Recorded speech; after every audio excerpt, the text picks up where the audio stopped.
बेटा सुन, आज आते वक्त मेरा एक काम कर देगा? शीला जी ने देवेश से पूछा। हाँ माँ, बोलो ना, क्या काम है? देवेश ने कहा। उधर रसोई में काम करती रचना मन ही मन बुदबुदा रही थी। जब से आई है जरा पल भर का सुकून नहीं है। कभी चाय, कभी पानी तो कभी दवा, बस आगे पीछे लट्टू की तरह घुमाए रखती हैं।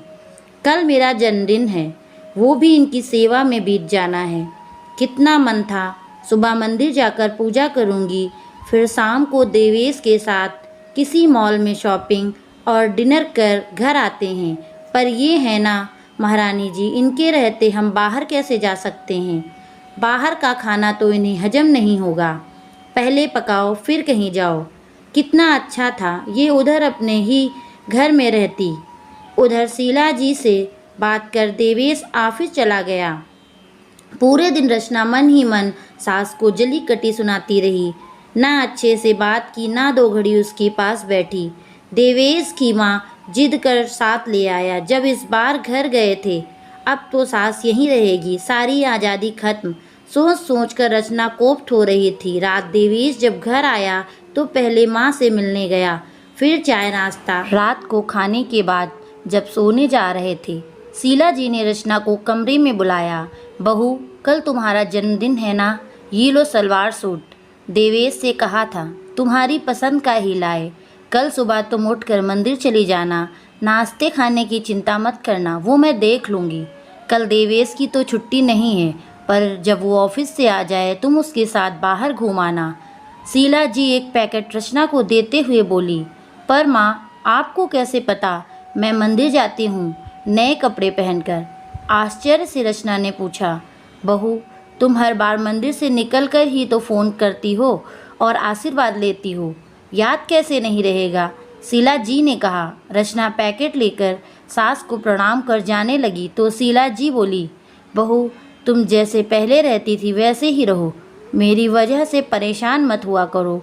बस जब से यहाँ आई हूँ तो लगता है घर में तो कोई है, तो बस तुम्हें अपने आसपास रखने को तुमसे कुछ ना कुछ करवाती रहती हूँ। वहाँ घर पर तो अकेली ही रहती थी। जी माँ, रचना बस इतना ही कह पाई। बाहर देवेश ये सब खड़े होकर सुन रहा था। जैसे ही रचना अपने कमरे में आई, देवेश ने कहा, जब से माँ आई है तुम कभी भी उससे ना ठीक से बात करती हो, ना ही उनके पास बैठना पसंद करती हो। जब तब जो माँ के लिए जली कटी सुनाती रहती हो, बता नहीं सकता कितनी पीड़ा होती है। पर जब माँ ने मुझे कहा कि कल बहू का जन्मदिन है, उसके लिए एक सूट ला देना और मुझे पैसे भी दिए, मना करने पर बोली तू अपनी तरफ से जो देना है दे, ये मेरी तरफ से ला देना। अब बताओ माँ के मन में तुम्हारे लिए क्या है और तुम्हारे मन में माँ के लिए क्या? मुझे माफ़ कर दो देवेश, मैं माँ को नहीं समझ पाई।